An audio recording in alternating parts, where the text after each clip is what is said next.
This movie might as well have been called 28 Inches Later because it was huge, okay? It was huge. Greetings and salutations and welcome to Hacker Slash. If you're joining us again, welcome back. Boots, boots, boots, boots, moving up and down again. If this is your first time listening, welcome to the party. We are a horror movie review podcast dedicated to telling you whether a movie is a hack, a total joke, a waste of time, or a slash. Totally killer, pun intended. We believe horror is for everyone, and as such, we're rating these movies with the perspective we've gained from our varying walks of life and the flavors of fear we fancy most. My name is Chris, I'm your friendly neighborhood slasher enthusiast, and this week I'm joined by the classic horror connoisseur Sean. I'm sure there's a lot of inbreeding around these parts. The paranormal paramour Binks. The magic of the placenta. Y nuestro amiga de los muertos, Vero. Is your dad silly with you?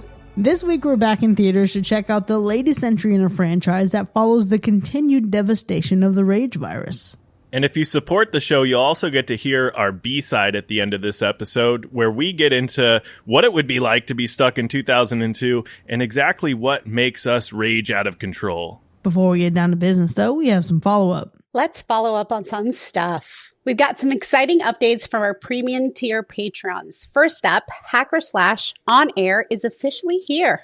This new perk gives you access to lightly edited video versions of our podcast recordings. Even if you miss the stream, you still catch every chaotic moment, behind-the-scenes reactions, and unfiltered takes. I am so excited about this. The people have been wanting this for a little while now. Let's do it. Shout out to y'all who keep missing the streams. I'm so sorry that we can't schedule within your availability. I know it's late. No. Next up, the crypt has reopened. As we record this episode, it's officially Summerween.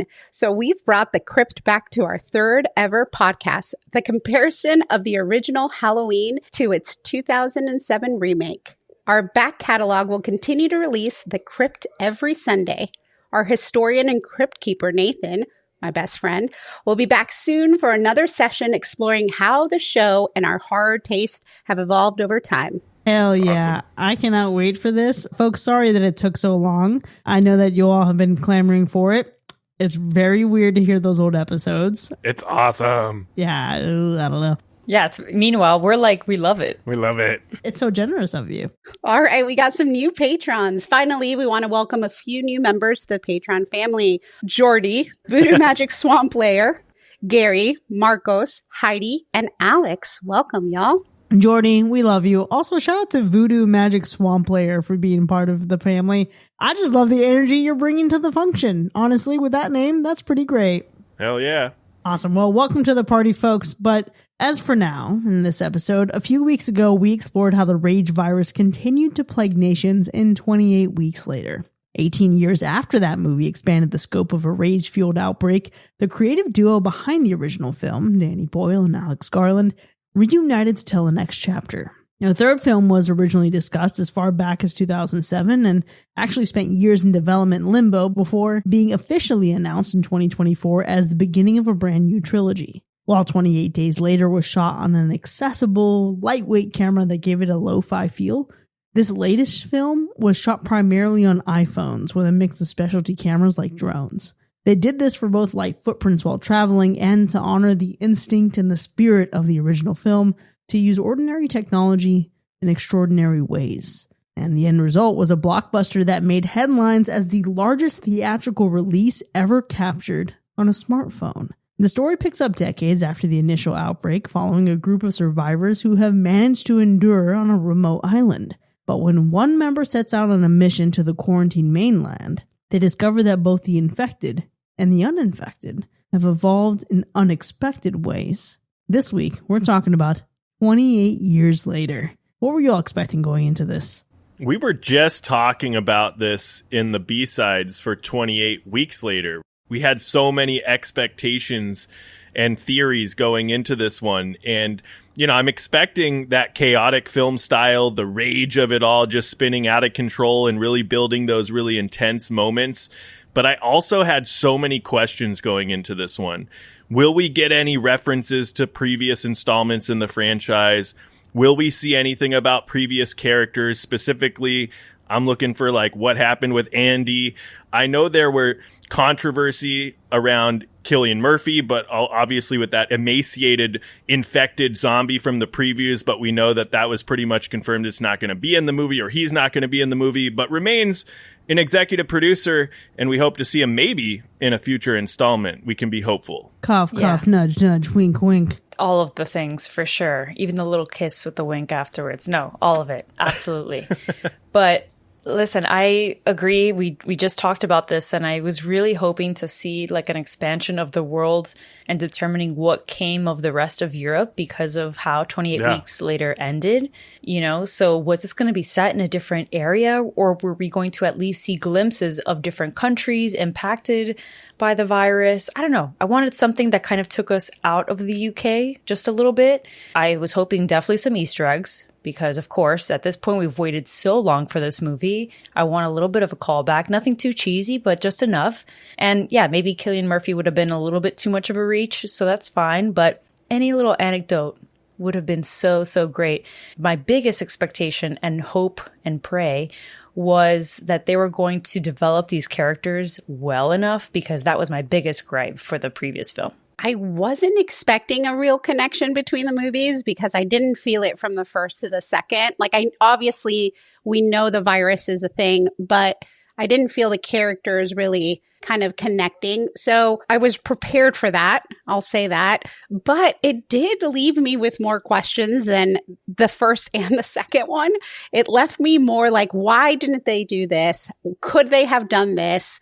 Why did this happen? So there's a lot of unanswered things. So I went in completely excited because I love the franchise. But yeah, I was left, I was going to say unsatisfied, which is kind of not the right way of saying it, but I don't know. I needed a little bit more. So I went in expecting nothing and kind of left with nothing. Interesting. Yeah. Okay.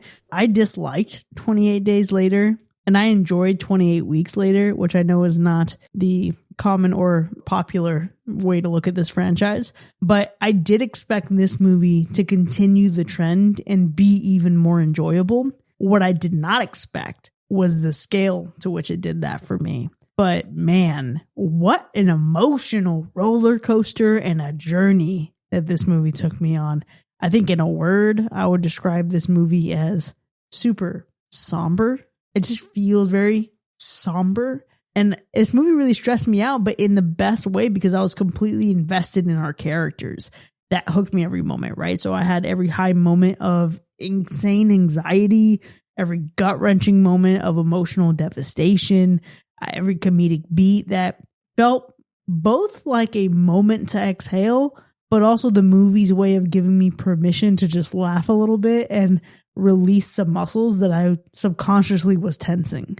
Yeah, I think it's interesting. To Vero's point, like, it is true, this franchise so far does not like to really play off of each other that well. So, like, why would you expect that? But I think that what this movie does is create some characters that make you want to see what the fuck happens to these characters. You know what I mean? And we've gotten that from all the other films. And so I think that's where you're just kind of like hoping. I was definitely immediately drawn into the atmosphere in this movie. Just the look of this movie, the shots that we get, especially some of the shots that we get in like nature, in the woods, on the mainland, super, super fucking good.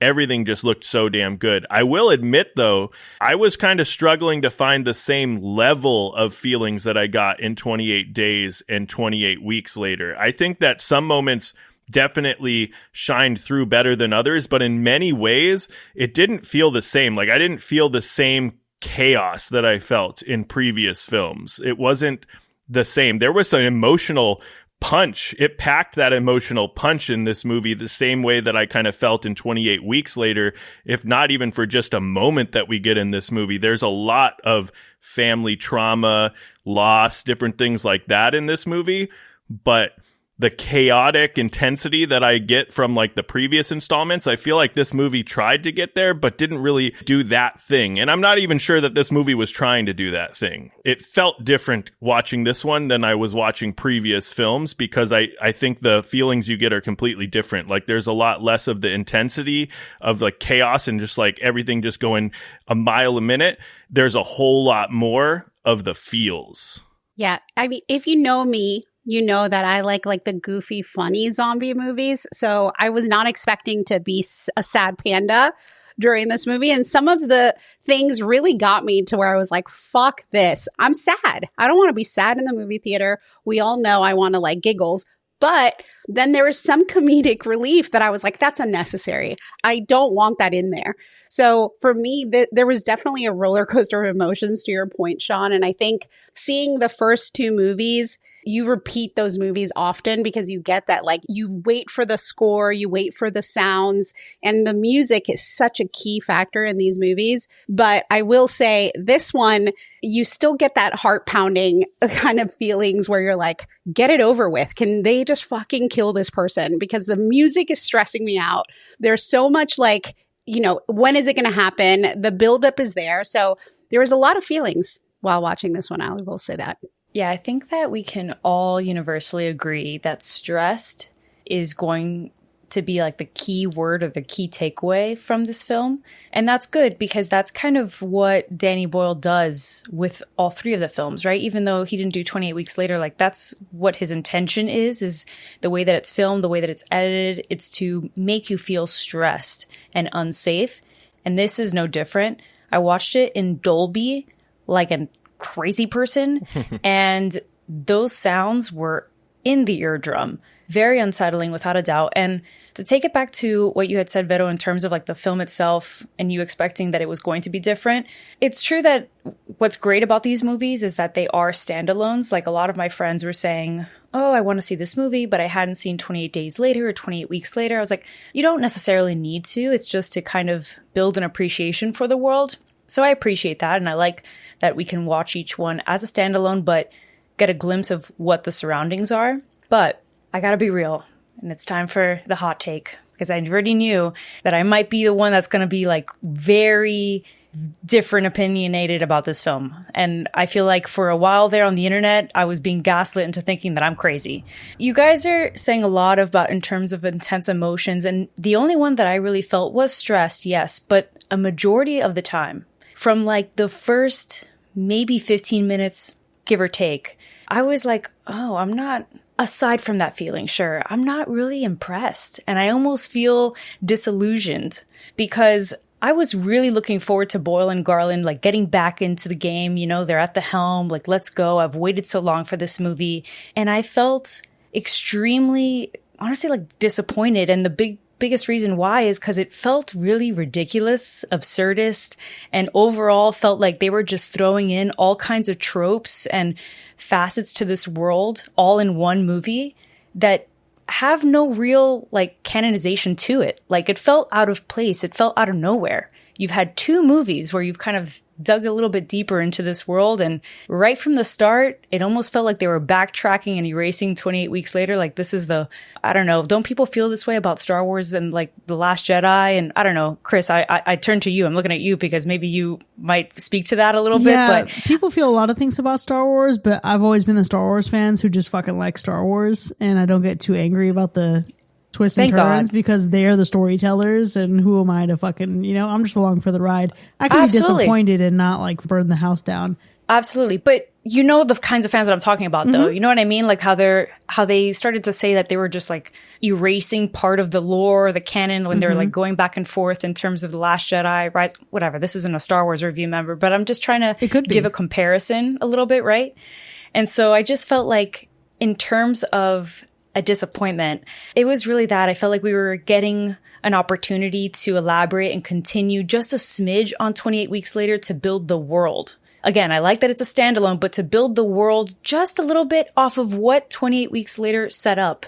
And in the first minute or two, they basically said, no, forget about that. This is what actually happens. And then we're just going to start to throw in all kinds of other things that felt a little cliche and felt like a lot of other zombie films that we've seen. Okay. I have many things to say on this topic. I want to unpack this further. Yeah.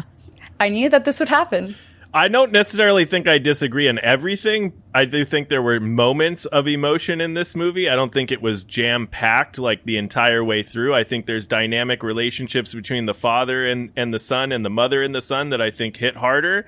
But I definitely want to unpack where you're going with that. I'm going to say it. Binks, I think I'm on your side. Legit, I'm on your side. My biggest disappointment was there was pointless characters. Like, why are you just putting that in there for no goddamn reason? Like, I didn't need a lot of the people in this movie. Here, I'll say this. And then the ones that you really want to get to know, they fucking rushed it. And they gave you just a little bit. And you're like, wait a minute. You're a fucking tease. Give me more of that, dude. Give me less of that other one. And let's actually like get to know the characters. Could this have been, and I know it's a joke, the 28 months later, like where the fuck did that go? Because that could have been like, it could have been months. Over months. Yeah, we didn't have to be in the years because there was a lot of things that I was like, this is disappointing. I didn't need to see all this other like fluff in it. But I will say then the surprises and, just a little bit of the things that I was like, oh, I think I'm okay with it, actually ended up being a disappointment. The way that it was shot and the reason why I truly love Days and Weeks, let's just call it that, is because of it being shot in film. The score, the actual like scene, how they break up the scenes. And this one felt too modern for me. So I'll just say that. It was a disappointment for me. I'm an old hag. You know what I mean? Yeah. I'm an old hag. So I'll just say that. But I'm on your side, Binks. Okay, there's so much to unpack here. And we're going to spend a lot of time unpacking it in the spoiler zone. I know that. But I think what this movie does really well is position itself as the contemporary continuation of that. So yeah, it feels modern, but also it's also how incredibly modern our technology has become. When the original film was made and the Canon XL1 is the most accessible camera that's lightweight that they can rely on the go, look at just how incredibly vast that difference in technology is. And I think that is such a fucking cool way of capturing the spirit of the original and continuing it in our modern day. But listen, I love the direction this movie taken. I'm so pleasantly surprised by the direction they took. We're going to unpack more of this in the logistics because I don't obviously want to spoil it for anyone who hasn't seen it yet. But let's acknowledge for a moment that the last thing we saw was the rage virus reaching Paris. This story could have done a million different things. But instead of overwhelming us with scale, it gave us a more personal, more intimate setting. And that made everything so much more effective. And when you peel back the layers on this story and you dig into what this movie says because of the choices it made with its narrative, holy shit. I could not be more pleased with the direction that this went.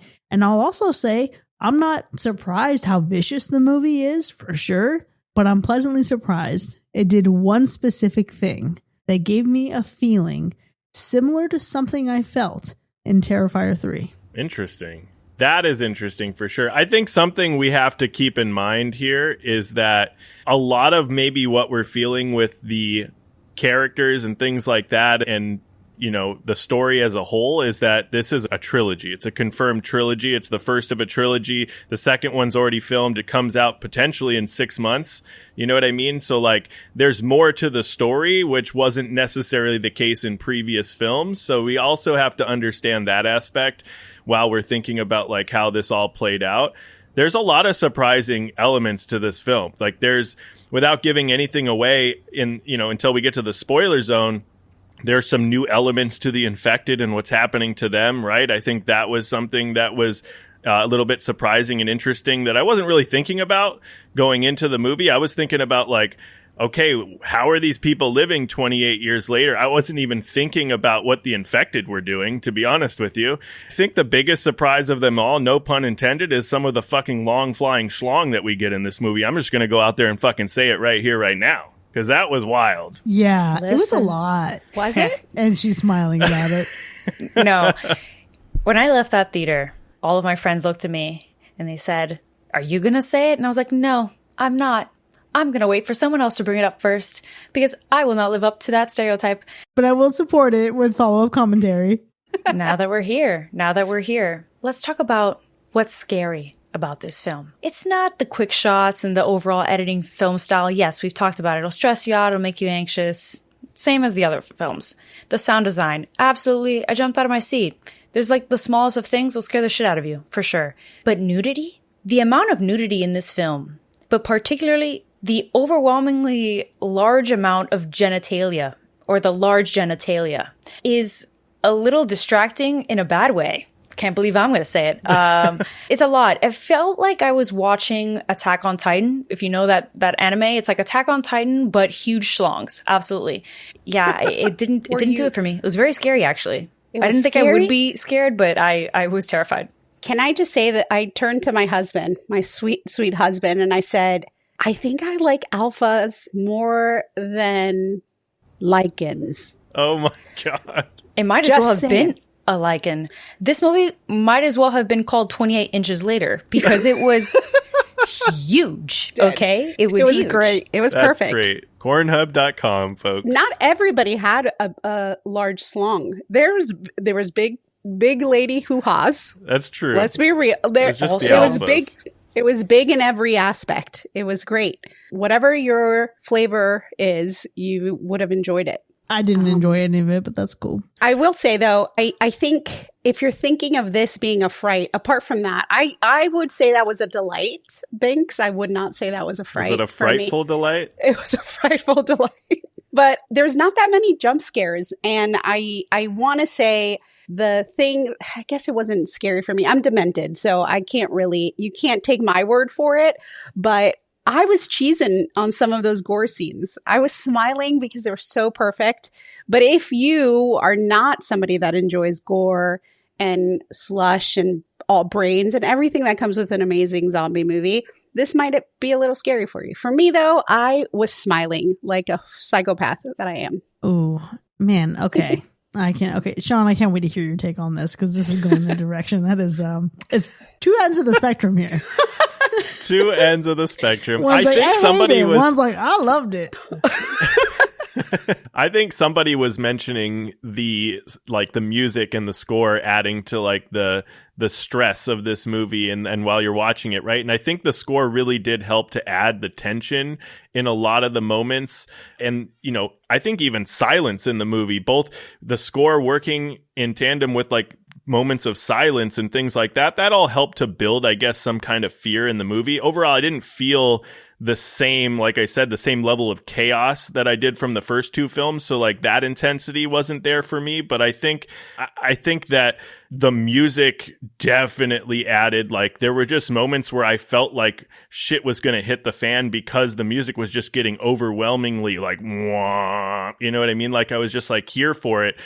But I think it was just like maybe smoke and mirrors from a fear standpoint, right? Purely from a fear standpoint, because when we get to like some of the action and the zombies and the carnage and the gore and things like that, and we'll talk more about that later, it wasn't really scary. It was action packed. It was kind of fun to watch. There were some cool moments. There were some kind of cheesy moments too. There were some moments where I felt like I was watching another video game replay, but overall, not really that scary of a film. Man, okay. Well, I dare to differ just a little bit. I think this movie was threatening, and there's a lot of stuff in here that maybe is not scary in the traditional horror sense, but it is brutal. It is incredibly violent, and there are plenty of moments where I wasn't certain if some people would actually make it, even though I went in perceiving them to have thick-ass plot armor. But I think what's really scary about this movie is the existential dread of this film. The scariest thing about this is actually what sets it apart from its companions in its franchise, right? This movie holds up a mirror to our faces, and it subconsciously asks us to consider the world around us right now as it exists. And it goes back to its roots, but expands the world in a way that feels even more horrifying, because this isn't just about the rage virus. This is about how we respond to the rage virus. This is about how you navigate life and generations through a virus when the world is also reacting around you. We're going to get into these details in just a bit. I have more about it to say, even my rating, but we have so much to unpack there in terms of layers. This movie went such a different direction than it could have been from what it was set up on. But again, I think it made the smart choice in doing it. And I agree with you to an extent, because those are the key elements of the story that I was hoping that we would get. But I think where I struggle is the other sides of the world building that kind of took away the excitement or made it more difficult to buy in terms of like the details of this world. So we start to see different types of infected. We start to see other elements to those infected that I can't reveal yet, but things that aren't really canon or just don't quite make sense. There's a lot of irrationality here. And that's where I struggle, because although on the one hand, I love the analysis of like communities, and I mean, I studied sociology. I love people and societies and how they manage and struggle, especially in a post-apocalyptic world. The relationships between parents and just friends, those dynamics, relationships amongst partners, all of that stuff is in this movie, and it is very interesting, sure.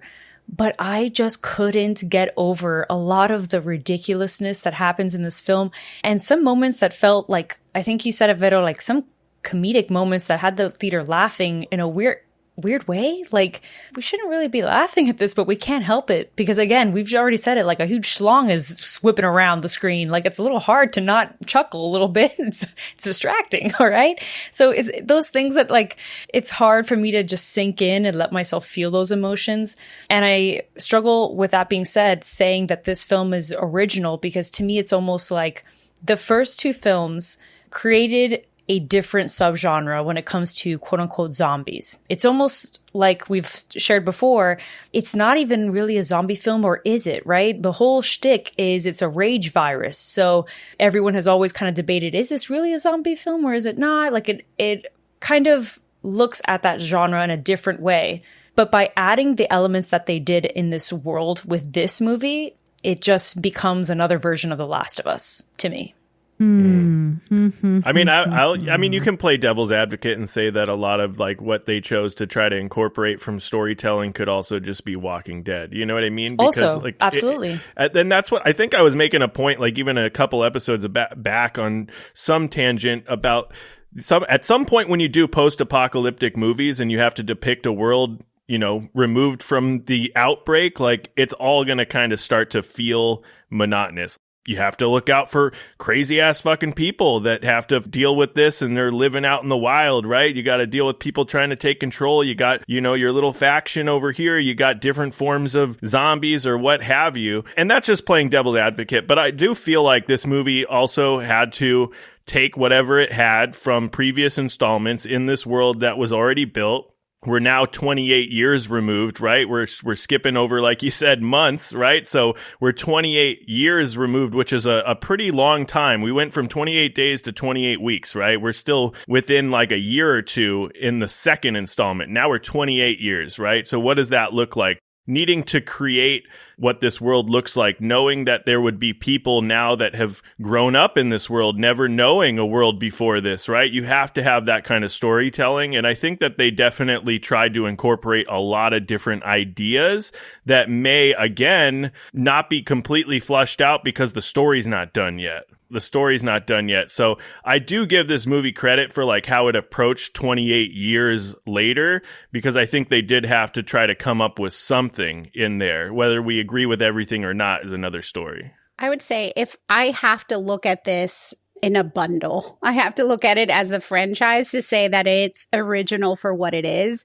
Because let's say it's 18 years since 28 weeks later came out, 23 since 28 days later came out. That's a really long time. Those were like the first zombie movies that truly kind of sparked all of these other zombie movies to come. So they started it, right? They're a TS. They're a trend starter, not a trend follower. But this one felt like they just were pulling for what they had when it comes to being original. They kept a lot of the elements, though, that truly make me love the franchise and make me love the first two movies. So they can do no wrong from that perspective. They're going to be original. They were the first fast-running zombie rage zombies ever. And that is the true, like, the thing that I remember so clearly from all the movies, and they stuck to it, right? There's always going to be that scene that is a huge field and that one kid running or somebody running and somebody that is infected behind them. So they kept all of those elements that made it originally from the beginning. So original for what they had, Sean, to your point, you can only, after 23 years from the first movie, it's tough to pull. You're not going to get surprised. You're not going to go into this movie thinking, oh, I'm going to see something that I've never seen before, because you won't. We've seen it before. So still great, though. And yet I was surprised. Wow. Really? Look at that. Yeah, listen, we're going to talk more about it. I don't know. I feel like maybe I was watching a whole different movie from y'all based on how you're describing these reactions. I don't know. But one of the biggest things that's surprising about this movie is the weird fucking turn it takes at its ending. And its ending is something. It's something. It's a tonal shift. That's for sure. I know I've said a lot of things about this movie. I don't know that they continue all the way to the final moments of the film, but I think one of the things that is interesting is it pulls you out of those somber feelings that you've been lingering in the whole time. And I'm not mad at it. I expect that it probably sets up the next film. I expect it's changing the tone for the next film, but it is something that I'm dying to talk about in the spoiler zone, because two things struck me as we were watching the movie. One was that I realized someone was someone different the entire time, but then also I was in this chat in our Discord server and I had a realization. I'm like, holy fucking shit, they were wearing blank. And it just started me down a rabbit hole, but we'll get there. Dang. It was a very grindhouse ending. You know what I mean? Like, it was definitely a tonal shift, to say the least. Like, we definitely get to see a certain character that maybe we got in the beginning, which is kind of cool. But was it cool? You know what I mean? Like, I have some thoughts on this. I think there's an interesting point. I definitely cannot wait to unpack the final moments of this film a little bit later, because I have some thoughts. It might be a stretch, but, you know, you got to find an answer for something. You know what I mean? And I can't give anything away. The ending, I don't know if I'm mad at it. It's such a change in tone that, and it's so ridiculous. It's so ridiculous. What I have heard is that if you are from the UK, the ending will mean something very different to you, and it will mean literally nothing to any fucking one else in the world. It's very strange. It feels like some weird, deranged Clockwork Orange bullshit. That's it. And I will say, though, it kind of starts, if you've seen this movie, I want to say it's so bad, so I'm going to leave it in the no spoilers, but the beginning, you're like, what the hell, right? The first scene, you're just like, what am I watching? Why am I watching this? And there's characters and joyful, and it starts really, like, you know, really kiddish and happy, and then it kind of ends that way.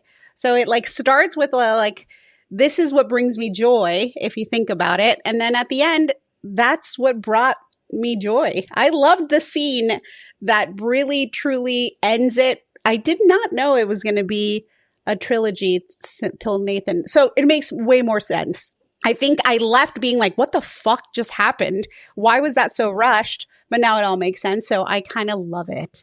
And I'm a fan of all of those quirky UK, just nonsense movies. So I'm excited. Listen, I have a feeling I know what the correlation is with the UK. I don't want to say it right now, so we'll save it for the spoiler zone, but I have an idea, because when it ended, I literally looked to my friends and I said, this is the way that they are handling that political situation.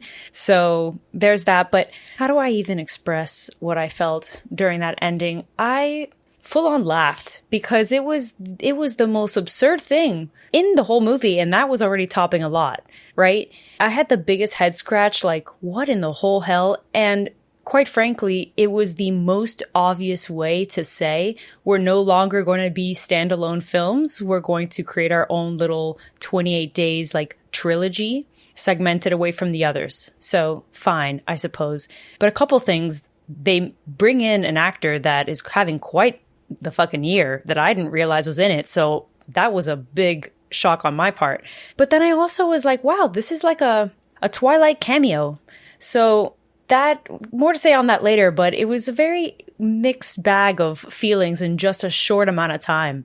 So yeah, absurd, entertaining, weirdly enough, for sure. To Vito's point, like, if you're going to laugh at something and have a good time with something, it's probably going to be this ending, despite it being absolutely ridiculous. Well, I can't wait to see how all this shakes out into our ratings. But before we get there, Sean, how would you describe the gore score? You know, I think it's interesting because this one definitely, it doesn't shy away from the gore, but it's not all about the gore in this movie. It's not all about those intense moments of just infected shredding people apart and just brutal violence, right? As violent as this movie is, because it's also got those emotionally charged and raw moments that I think hit you maybe in some moments just as hard as some of the gore. And I think the sound really helps and it partners well with those gory scenes. I think it makes the gore in this one feel probably higher than it really is.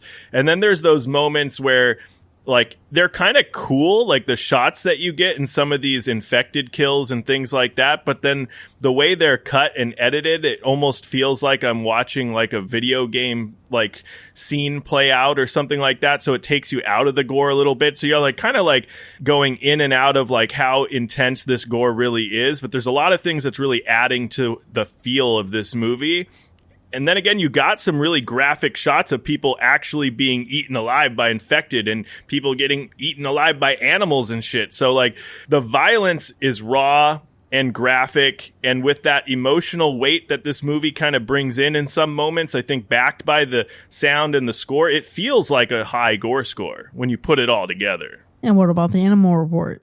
Y'all, I don't know how else to say this, but I'm pretty sure, very confidently feeling like this is probably going to be the worst animal report of the year. We don't even have Bambi the Reckoning out yet. I guess that's true. What's one Bambi versus this entire fucking movie, you know? Yeah, it's a toss-up still because it's up close and personal.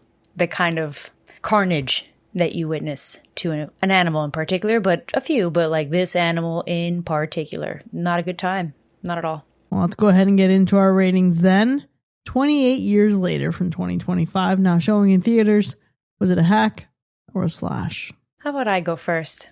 Because I feel like, truth be told, I'm going to see how I feel at the very end. Because I'm actually, surprisingly, very on the fence about my scoring with this. Because on the one hand, it feels like the biggest fall from grace this year in terms of new releases and maybe like franchises. I was really looking forward to this movie. I love 28 Days Later. I've said this multiple times. I love it a lot. So maybe it's my fault that I had my expectations extremely high.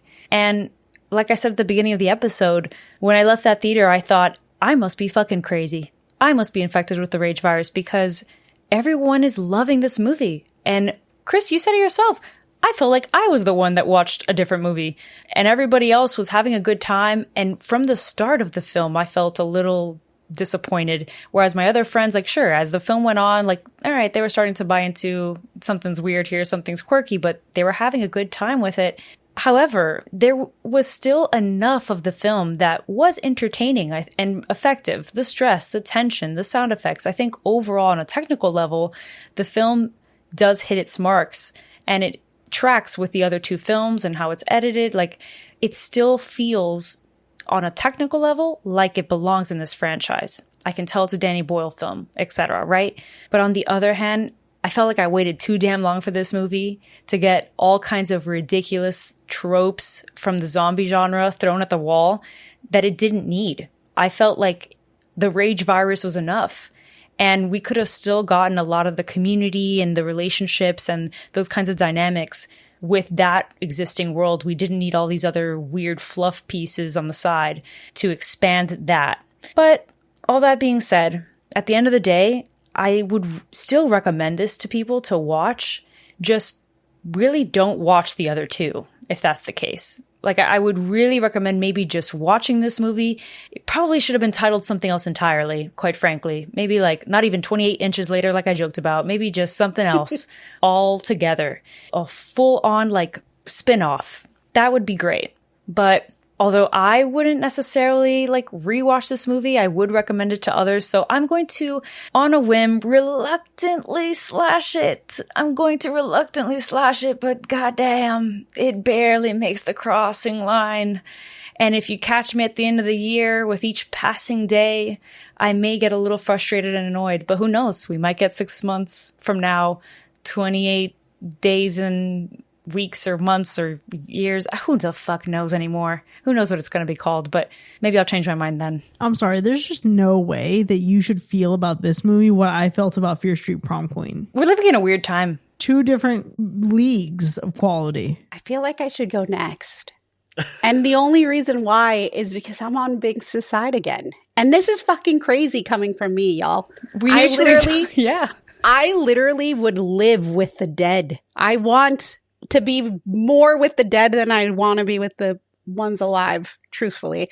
But for me, let's just say the feelings were there. I also went, and I should have learned this from my past relationships, to not have any expectations, because then you don't get disappointed. I've learned this. But the reality is, it left me with so many questions, and I hate that. I don't like leaving the theater not feeling full and happy and joyful. And I will say it was a great movie to watch. It was beautiful. The score was there.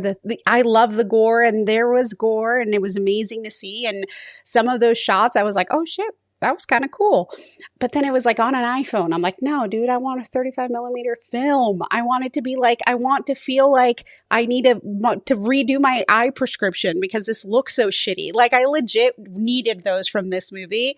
And it felt too recent. It felt too new. It felt like I wasn't watching the movie that I needed to see. Now, every other movie sucks.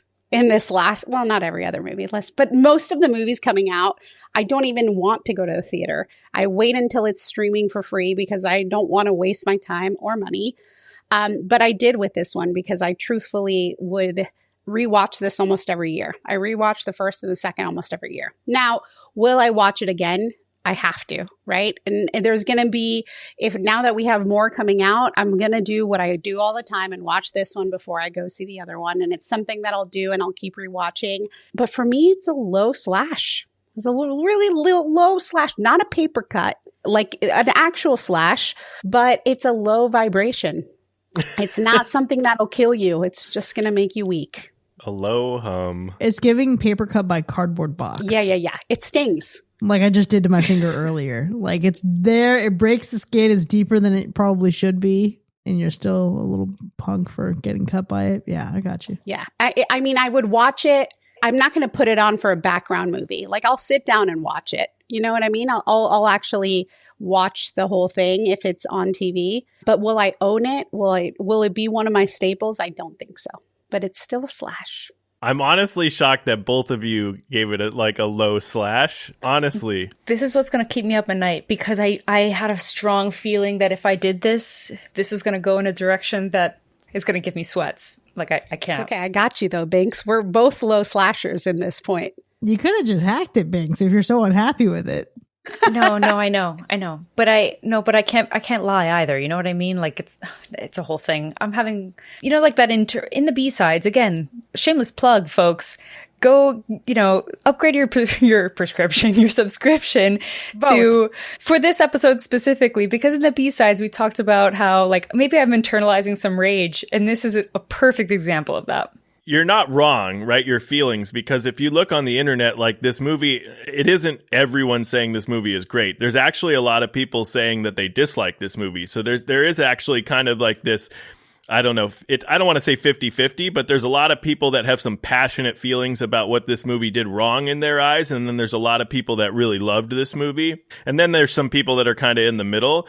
It's interesting because I feel like the infection in this movie has really evolved in 28 years later. But I also think the storytelling has evolved in 28 years later, because I feel like while it doesn't quite recapture the frantic chaos and the raw energy of 28 days later, or that explosive horror of 28 weeks later, right?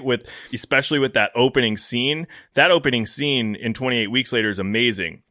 But 28 years later does have something very emotional and deeply unsettling about the storytelling, right? And it isn't just a spring through abandoned cities. It's like this slow and almost sorrowful story of grief, of loss, the burden of like survival. And it does feel like, I'll play devil's advocate, it does feel very Walking Dead in that way, but the gore is still there. And in some moments it's very intense, but it's the family trauma that I think, and that quiet dread that leave the deepest cuts, the deepest scars in this movie. I think Jodie Comer and Alfie Williams give some incredible performances, and I can't wait to talk about that a little bit later. And I feel like this one leans into some folk horror, which I really love. It's got that culty goodness, which I really love, rather than just a pure outbreak horror movie. And I feel like while some may find the third act, especially the ending of this movie's like tonal change, pretty jarring, there's no denying that there's some bold ambition that they're playing on here, right? Like they've got something in the works. It's a bit less of the rage and a little more of the heartache in this one. And I think because of that, this one cuts deeper than those infected teeth do. You know what I mean? And I feel like it's a haunting evolution in the franchise. And I think it proves that you don't really need to run full speed to leave a mark. And I feel like it might not feel as intense as the previous two installments. And I think it's interesting because, you know, Binks, you loved 28 Days Later, didn't like 28 Weeks Later. Chris, it was the opposite. I like both of the films leading up to this one. But I think, you know, even if it's not as intense as those previous two films, 28 Years Later still bites. And I think it's a slash, a solid slash. I don't know why this direction you were going. It was giving a lot of Goldilocks. It was giving a lot of my porridge is just right, no matter what movie it is. And I love that for you, Sean. Listen, this is a story about survival. Yeah. But it's also about how people compartmentalize suffering. And that's what I think this movie does better than its predecessors. If this movie wanted to be the same level of intensity and brutality and violence, I don't think there'd be a story to tell, because the infected would just run the fucking planet and we'd have nothing left. But instead, this is about conflict, and it's about the cyclical nature of conflict and how often that has been repeated throughout history on our planet. This is a movie about the human experience of war, whether that's between a virus, each other, or even internally within ourselves. And it doesn't try to top its predecessors in scale. That's what this movie does well. Instead, it zooms in on the psychological and emotional toll of living in a quarantine nation that feels like it's been abandoned and left behind. The story doesn't just expand the world of the rage virus.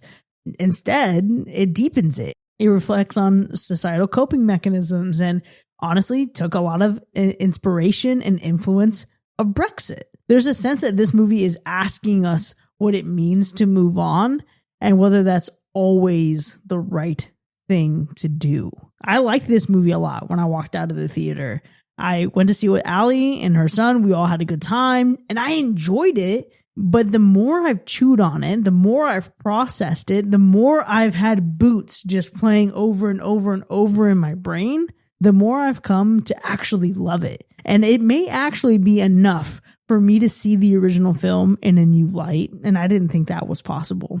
This movie is brutal. Yeah, sure. It's gory. It's got like a Mortal Kombat level fatality, but it's also earnest. It's also vulnerable. It's painful, but it's also incredibly satisfying and cathartic. And it is undoubtedly a slash, and I can't wait to get into it more. Now, With that, 28 years later from 2025 has earned a universal slash, although seems like the record is a little tainted. Seems like it wasn't a super passionate slash, but we'll get there. You can find this movie in theaters. Stick around for just a bit. In the spoiler zone, we're going to unpack all the layers to this story. We'll see you in a bit.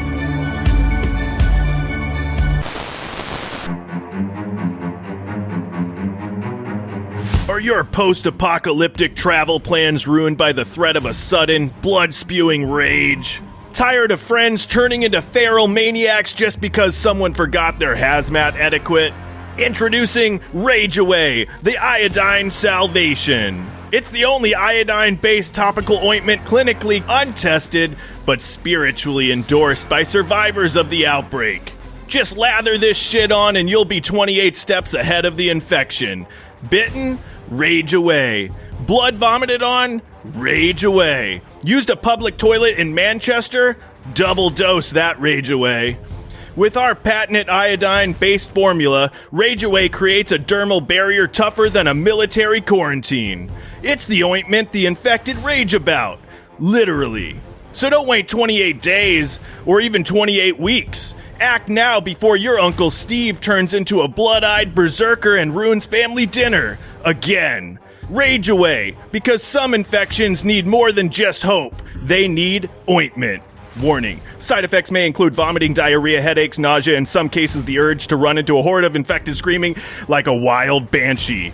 Don't use Rage Away if you are pregnant or looking to become pregnant. Consult your doctor before using Rage Away.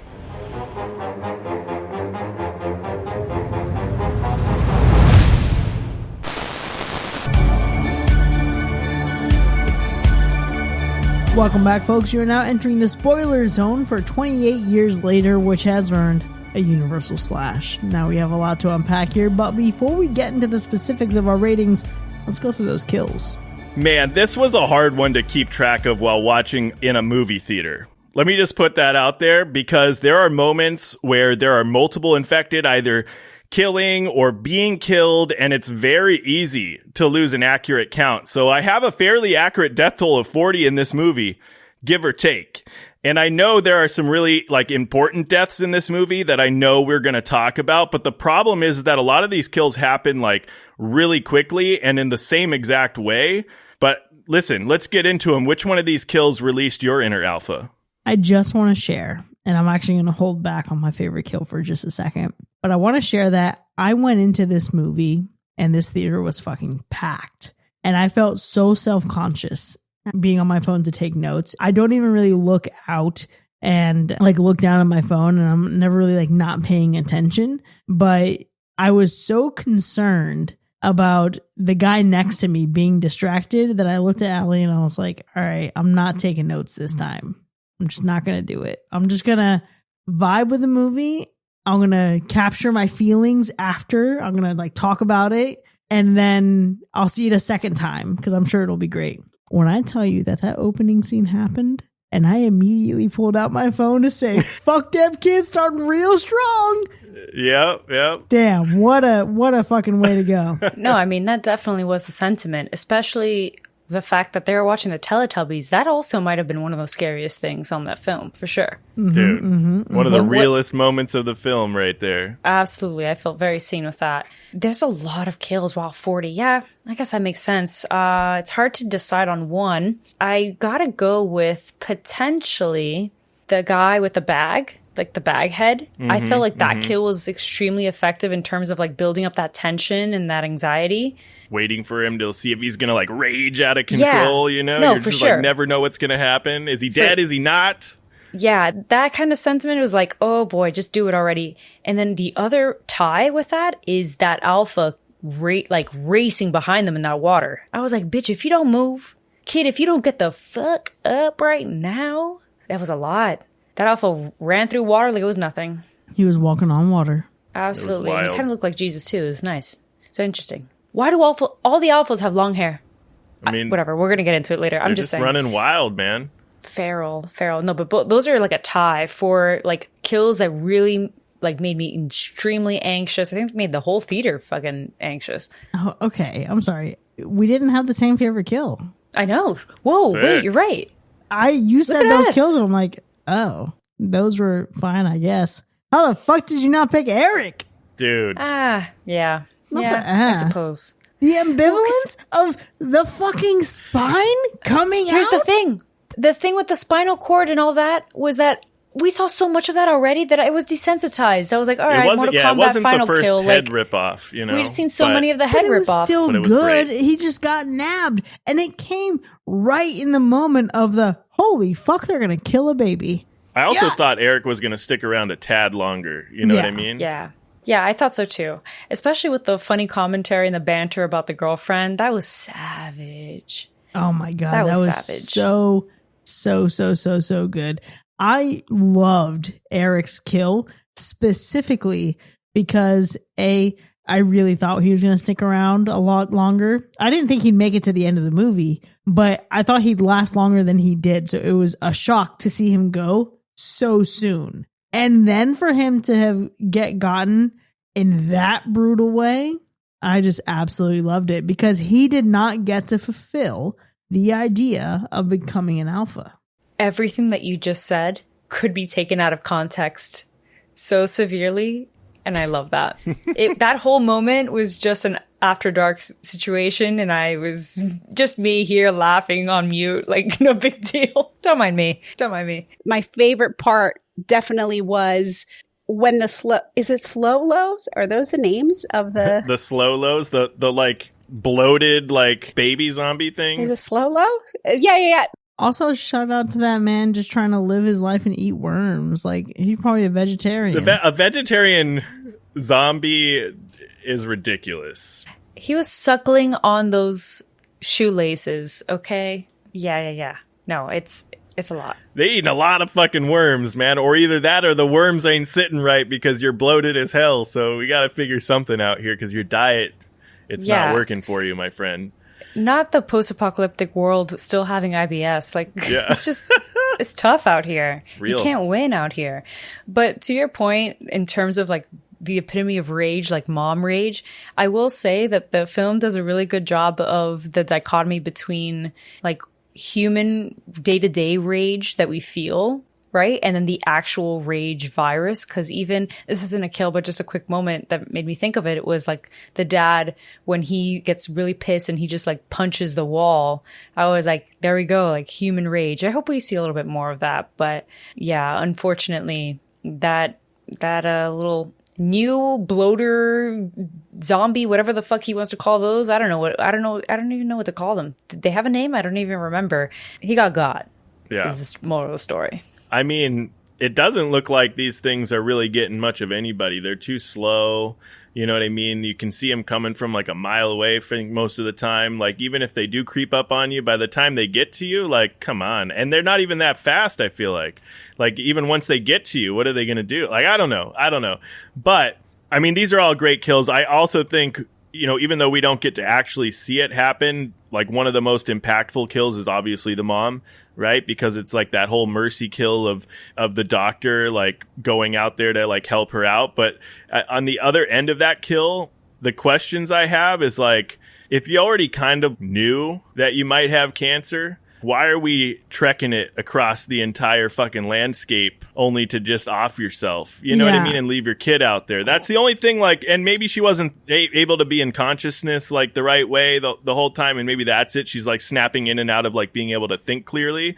But like, fuck, did that feel like a waste of time? I'm sorry. Yeah. I mean, listen, this whole movie gets avoided if they had just been honest with their son. And granted, he's already been exposed to the horrors of this world with a rage virus running rampant. Of course, they want to preserve some level of innocence or like try to protect him in some way, and they didn't know how to tell him, and it's sad. But she absolutely was not in her complete state when he took her across the gate and into the mainland. She was like, oh my God, we're in the mainland. She wasn't all there. Yeah. And yeah, I mean, I get it though. It did for sure feel like, okay, well, this could have been avoided with a simple conversation. Yeah. That's a smaller piece of like the irrationality that I have and the lack of somewhat logic to the writing, which is crazy for me to say because that's like a jab at Alex Garland, who's like incredible. But I guess I struggle too because the parents, they know what cancer is. Like they've lived a life in society that knows cancer, that knows what the symptoms are. Like, they're aware. The son is not.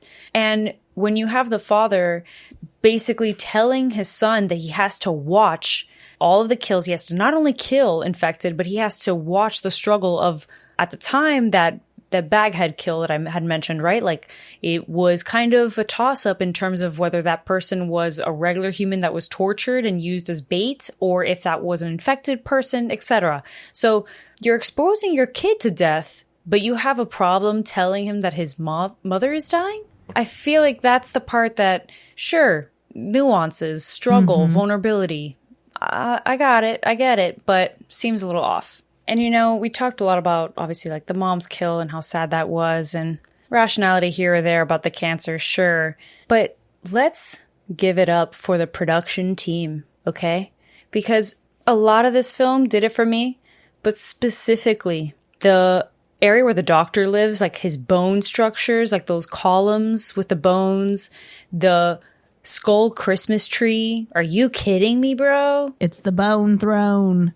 It's the bone throne. Sign me up. That's a cool little amusement perk. Beginning to feel a lot like Skullmas. Thanks. Did you call him the Bone Daddy? Not Rafe Fiennes being the bone daddy. I kind of like it. I mean, staying in the bone theme, the newer bones being white and crispy, very nice touch. Very nice touch, and not like weathered and old. I liked it. I feel like he got the mom's skull ready in like a minute. Like, that guy had that shit down, like he threw it in a microwave and peeled that fucking shit off the bone. Like, what the fuck? That shit was way too quick. Shit. Also, I looked at Allie when all this burning was going on. I'm like, not me fucking having thought the skeleton burned too. No, it needs to be like the ashes were super hot, I think. Too hot. Yeah. It doesn't get hot enough for the skeletons to burn? Okay. What do they do with the bones then? They just dump them somewhere? I think if I'm he going to be wants to get fucking the cremated, bones. I want to have the bones. No, I'm sorry. Cremation is hotter than what that fire pit the guy had. Ah, okay. Yes. Gotcha. This is the backyard. It's burning everything Cremation. to ash, basically. But like, this guy is literally trying to just get to the bone. You know what I mean? Because he wants to fucking throw bones and play fucking Lego with bones. It's like medium rare. Fall off the body. bone ribs. Fall baby off back the bone ribs. ribs. Yep, baby back All ribs. roads lead back to Chili's is really what I'm hearing. Okay. Yeah. Wow. Not well done. This Not is- extra crispy. This is a great comfort to me. I was highly disturbed. I should have known that this is the guy that you know when you know a guy who can do cremations, but you can't afford one. I should have known. I legitimately was concerned for a second that my entire life I had thought that they burn bones and that maybe they don't burn bones and they just dump the bones somewhere else and you get flecks of ash that are something else. I don't know. It was But he had the cold plunge. He had it down to a science. You know what I mean? He got like the ice bath like you would with a hard-boiled egg. So it stops cooking. And then he ripped the flesh and the bits off. Some of that shit was dropping into the river too, that I feel like we were like, you know, splashing on our faces and drinking out of, you know, and then we're watching the little tiddly bits fall out into the river. no big deal. No biggie. It's all good. I mean, we dump shit in oceans and shit all the time, I guess. That's what the human race likes to do, so whatever. Better than plastic. I actually have in my kitchen a couple mugs from an artist. I'll put a link in the show notes, but it's skull mugs. Well, they're not made from human skulls, but they're designed like human skulls. So you can drink from the skulls of your enemies. It's pretty fucking great. I'm glad you reminded us that it's not a real skull. Yeah, I think it's really important. Listen, there's so much that I love in this movie, but I want to start with something that was actually brought up in the trailer, and that is the poem Boots. Had any of you heard that before? Did you know what it was? I don't know if I heard it before this movie. Yeah, I had only ever heard it in this movie, but that was one of the most striking elements because it's something that caught my attention immediately. There was something about this trailer that spoke to me in a way that I could not articulate, and that was freaking me out in an excited way, in a really good way. I was really excited to see it, but the poem itself is rhythmic. It's very repetitive. It's hypnotic. It's like calling cadence. And that feels so suffocating. It captures this monotony, this exhaustion, this like mental anguish and unraveling of soldiers on a march.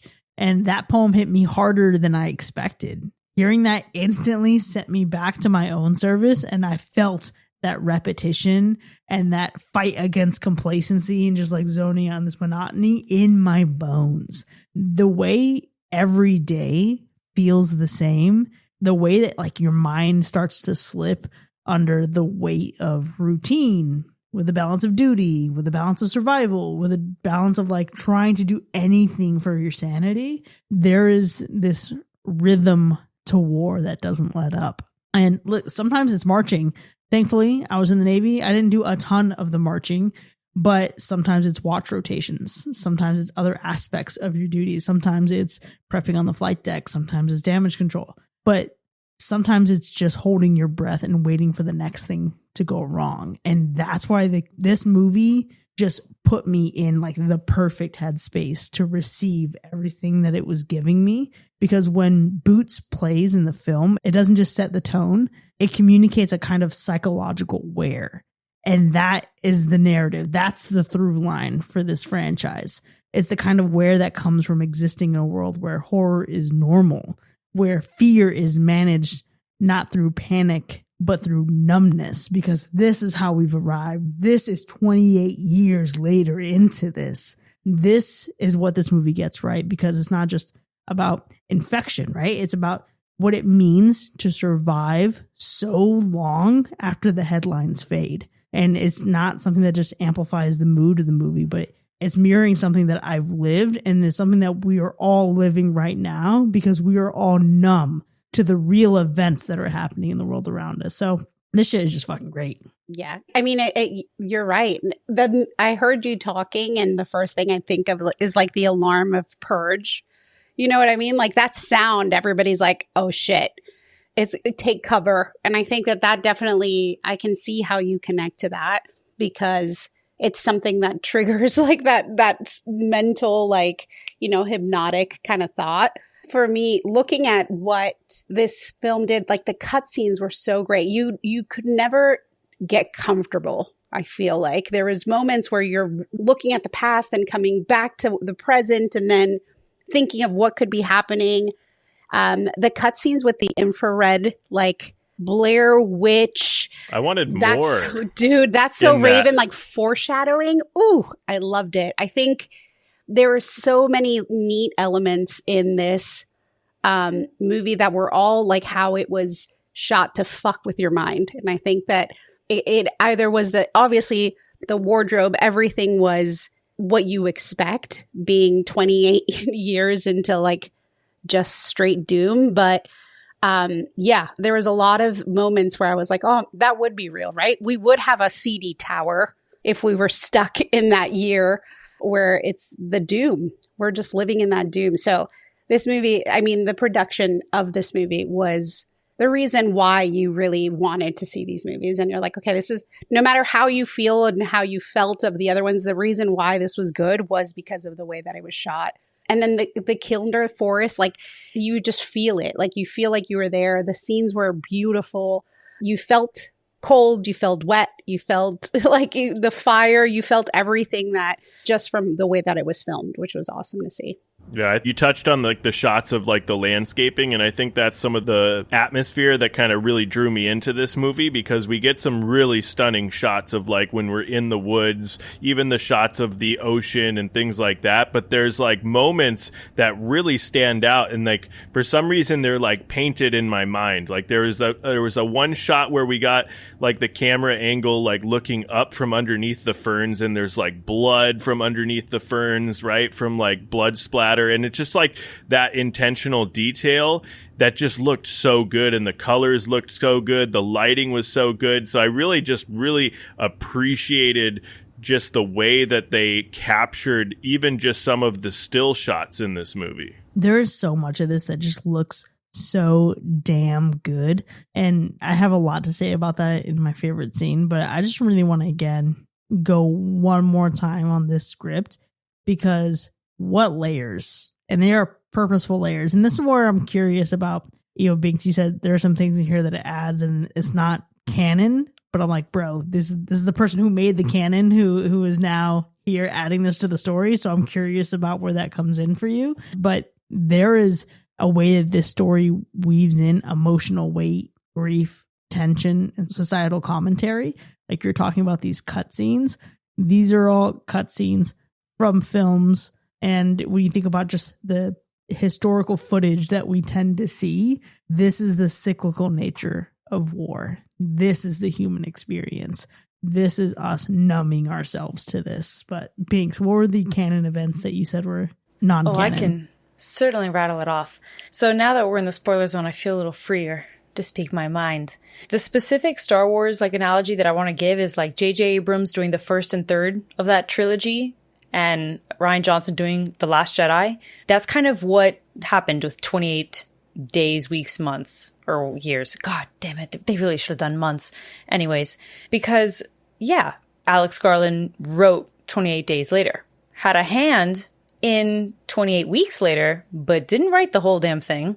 And the same with Danny Boyle. He directed one scene, but we have him back again for, obviously, 28 years later. So here's the thing. With alphas, I find that whole thing very strange, the rationality behind how alphas are created, saying that the virus served as kind of like a steroid for some people, because what I struggle with is that alphas, when we hear that, the way it's depicted, especially how it's introduced, it's like if they are the leaders of maybe a group, right? But to lead means that you have subordinates, which means that you follow instruction, which is the antithesis of rage. Rage is impulsivity. Rage is you don't listen to anyone, you don't do anything, you just do.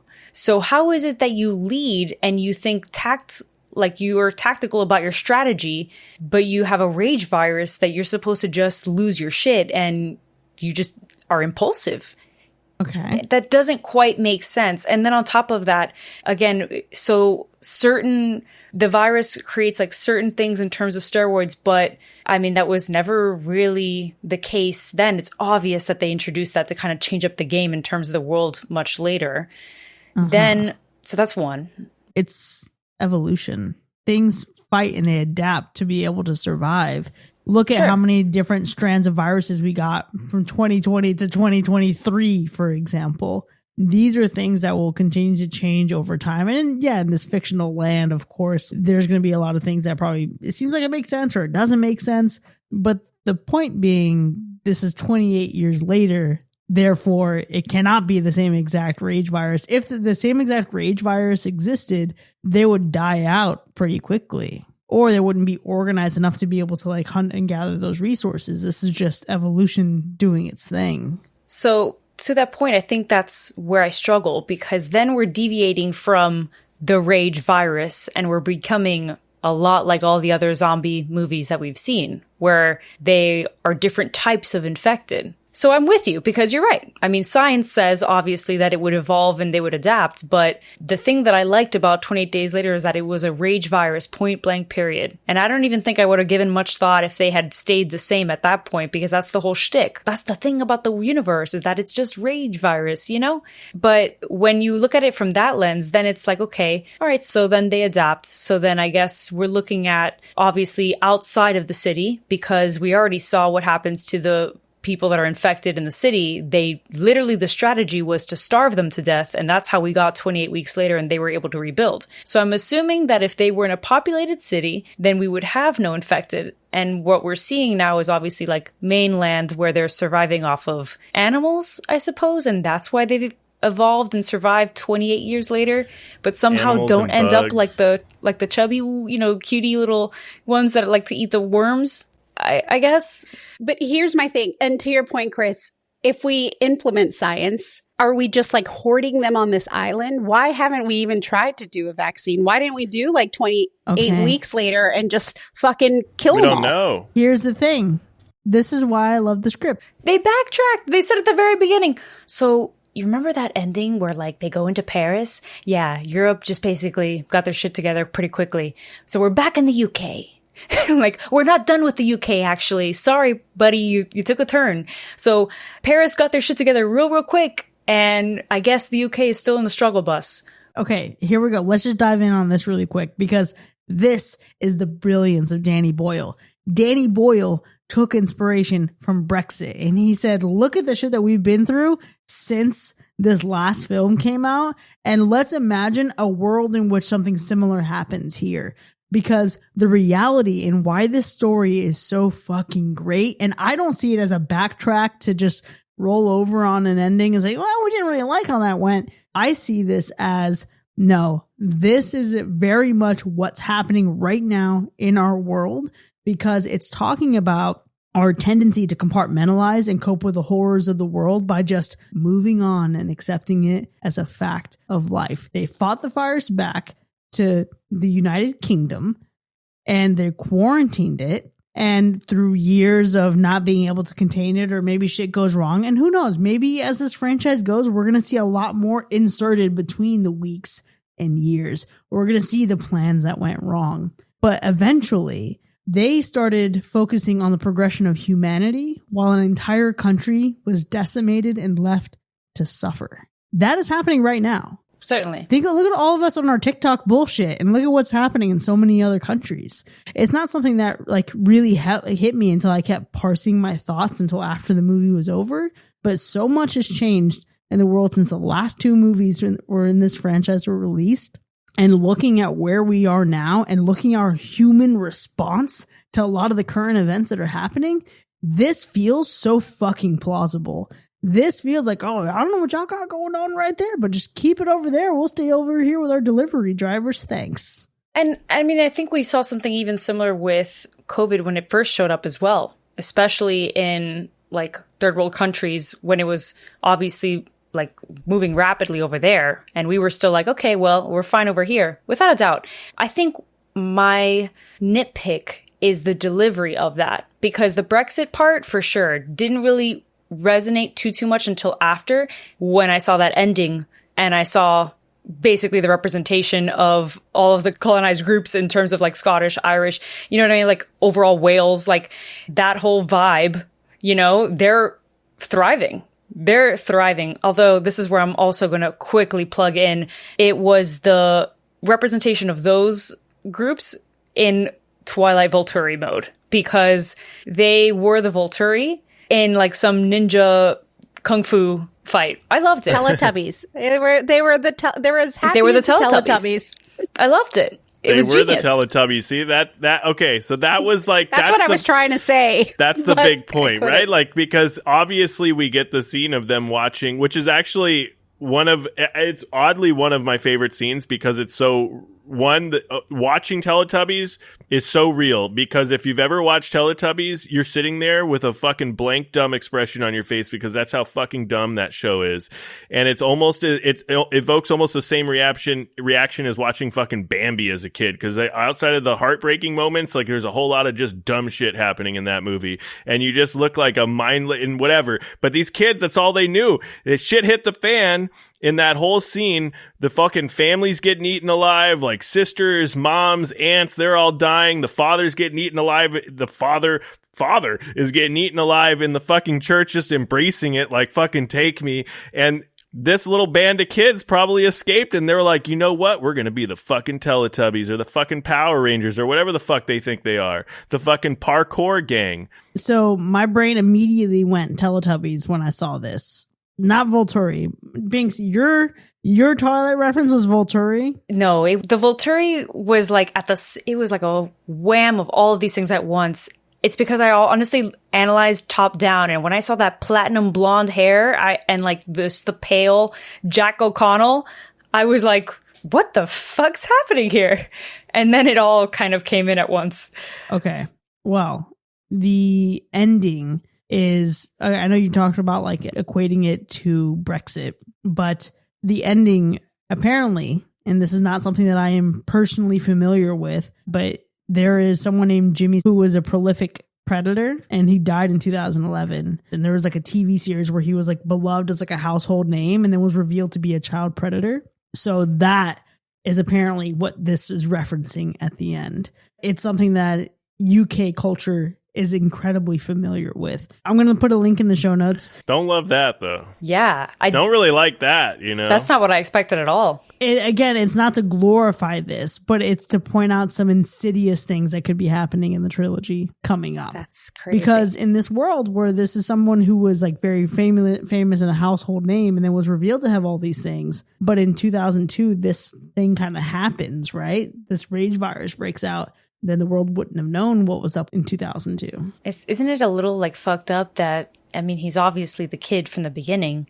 Yeah. And Yes. his dad is a pastor. Yeah. And he's supposed to represent I don't. There's a lot of bad happening there. I was going to say he reminded me of being in middle school because not only did I dress like they did. Wait, with a bunch of jewelry and a jumpsuit? Tracksuit? Whack ass tracksuit. I would wear a tiara. I was like I worked at Hot Topic, let's remember. But Dressed I like Jonathan had a Davis.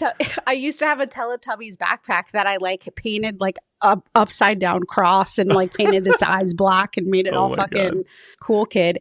Anyway, that fucked me up, Chris. I really hope that's not the case because then that's not as cool as I thought it was. That's intense. Yeah. That is not what I anticipated at all in terms of their connection with the UK. Here I was thinking like, oh, it was even more in terms of just like the political climate, you know, kneecap is like really big now. And so just in general, that's not what I expected. You know, I'm still down with the whole parkour Teletubby gang. You know what I mean? Like, that's what I'm hoping for there. You know, I don't need to go any deeper than that. You know, let's just have some deranged kids that just never really grew up. They're like the fucking Lost Boys, but all they know is Teletubbies. So, you know what I mean? Yeah, That's what I'm here for. The idea here is that now they are the Jimmies who are fixing the UK throughout this fucking Right. chaos. But again, nefarious underpinnings here. Because again, this is then the group who left this person strung up upside down with a bag over his head to be fed to the infected, right? So Gotcha. there is something horrifically wrong with this group. And there's a connection there that, listen, I'm going to be researching between now and the next movie. But Yeah. when I read that, as I was looking into the ending, I'm like, man, I was just looking for the confirmation of the fucking Teletubbies. And here we go. We got some deep shit. I know, No, but that's it's interesting. It's kill or be killed, right? Like imagine your entire family gets fucked up. Your dad is like, you know what? It's salvation. Like this is how you're supposed to die. That shit fucks you up. All he leaves you is this, you kind of want to do the middle finger to the world and be like, fuck you. I'm going to turn this shit upside down and I'm going to figure out my own way of dealing with shit. I'm not going to say I would string somebody upside down and, you know, do what I have to, but I would do what I have to do for me and my friends to fucking be able to, you know, hang out and fucking got not to. worry about shit. You have to. Yeah. It's kill or be killed. Yeah. But you bring up actually what made one of the scenes like my favorite scene. And it's something that obviously we'll get more into in the second film or the third film, I would for sure imagine. And it's this introduction of like religion in this world, like religious factions and stuff. Because like I said earlier, that's the stuff that fascinates me and I think is obviously very like inevitable when it comes to a post-apocalyptic society. But there's like this moment where we get a little bit of a glimpse of what that is and what that looks like with the dinner scene that they're like preparing for him as he comes back, right? And we see like these women setting up a table, like the sense of community, but there's just one person just standing in the middle with like the most obscure mask that reminded me of this Japanese horror film called Noroi the Curse, one of the scariest movies I've fucking ever seen in my life. And I saw that and I looked at one of my best friends and I was like, bitch, no. Not this film haunting me from another one. I will not accept it. And we get little glimpses of it in the cut scenes, right? Like you had mentioned, the editing is genius for that. So just give you a little bit of breadcrumbs for what's to come. But I'm so curious now as to what it is that they believe. And I guess it is unpacking a little bit more of what we started with at the beginning with the dad and this idea of like, it being what God, you know, wanted. And Danny Boyle has another film, and Alex Garland, they both have a film that I just watched today called Sunshine, where it explores similar, you know, themes in terms of like the end of days and how that ties to like faith. It's definitely something that they're very interested in exploring in their films. I think my favorite type of scene is the back and forth. And I like how it fucks with your mind. Like, when Spike's sleeping in the abandoned house and he's dreaming and he's going and he's seeing his mom, he's seeing, what could happen. And then you really just focus on the feeling of he's peacefully sleeping fucking finally. And then things start shaking up, right? And he starts hearing the yelling and he starts hearing the rumbling and he thinks it's the animals because he just learned that experience and everything is new for him. So he doesn't understand. He doesn't understand what's happening. Sleep with one eye open. I know. And it's great. It's focused on his face. You just want to make sure he's okay. And then the dad saves him before it all tumbles down. Like, I think that scene for me, I was like, fuck, that was beautifully done. Now I said it already, but this entire fucking, any zombie apocalypse, you can't get comfortable, which is fucking terrifying. You know what else was uncomfortable? Watching an infected woman give birth to a fucking baby. Okay, here Let's we do go. it because that's round 3.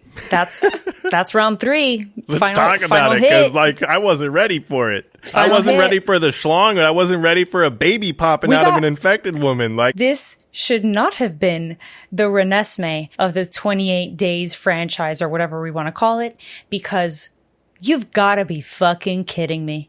I have never seen something so cliche than that moment where she's holding hands, helping her push out a fucking baby. The magic of the placenta. I don't understand how this logically makes sense. No, it doesn't. This one I can get behind.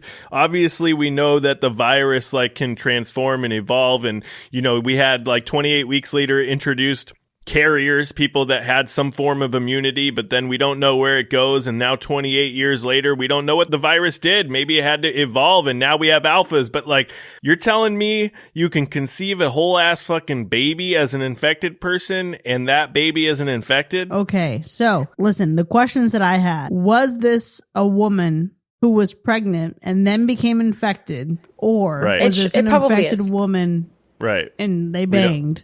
Because the alpha seemed very interested in having this baby. The alpha wanted that baby. It's either that baby is his or he likes the taste of babies. And it's one of the two. The last time we saw someone chase a baby this hard was Michael Myers when he was chasing his own baby with his own little niece.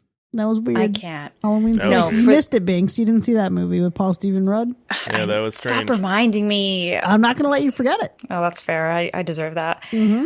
For the sake of me being an Alex Garland fan, I swear that it better be that it was just a pregnant woman that got infected and somehow, like the rest of the infected, they all lost their clothes for some fucking reason. Who knows why?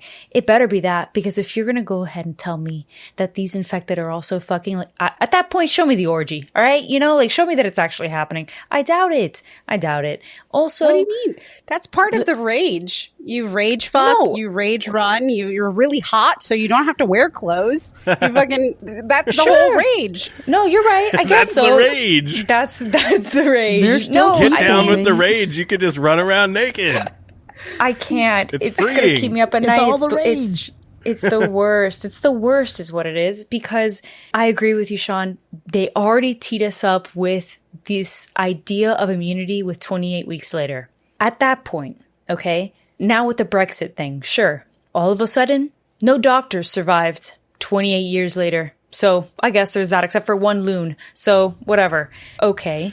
But then what? Alex was the only person that had a mutational DNA gene that made him immune? No one else in this bitch is immune either? I think that baby's going to be the secret to the cure. Well, God, probably. I would hope so, because now that they've introduced it, they certainly got to explain, and they better explain the fuck away. Because the difference between what happened there with that baby and the mom and the son in 28 weeks later is sure, it clearly is some type of DNA situation that's happening there, because they got bit and thus discovered that they were immune. In this case, they're trying to make it seem like The Last of Us. They're trying to make it seem like it's The Last of Us.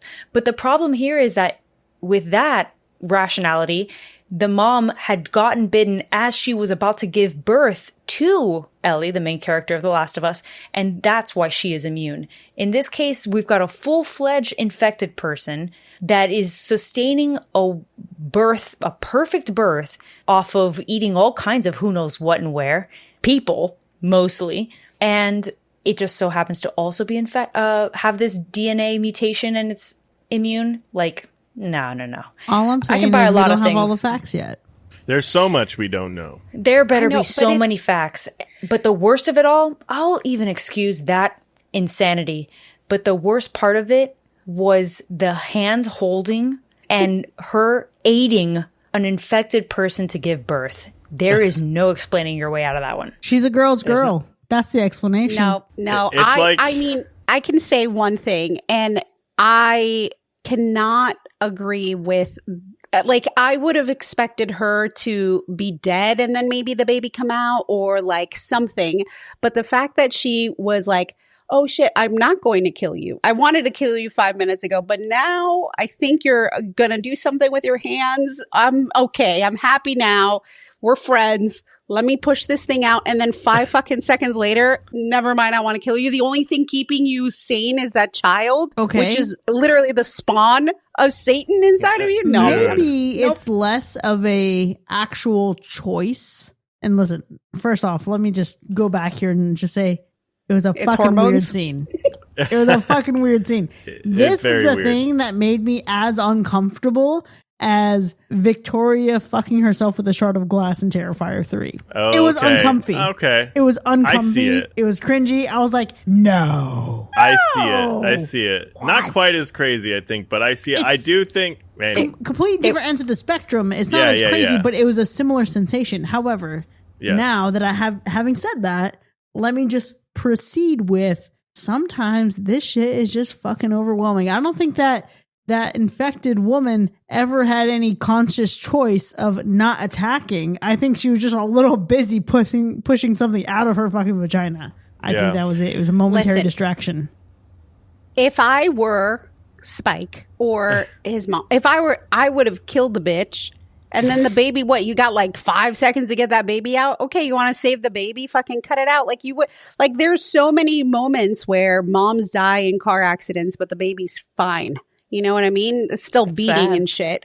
So I know I got real gruesome, but you kill her. You kill her and you take the baby if you really want that baby, but just leave it. I don't know. cool Fuck would them it have kids. Life is been- worth something.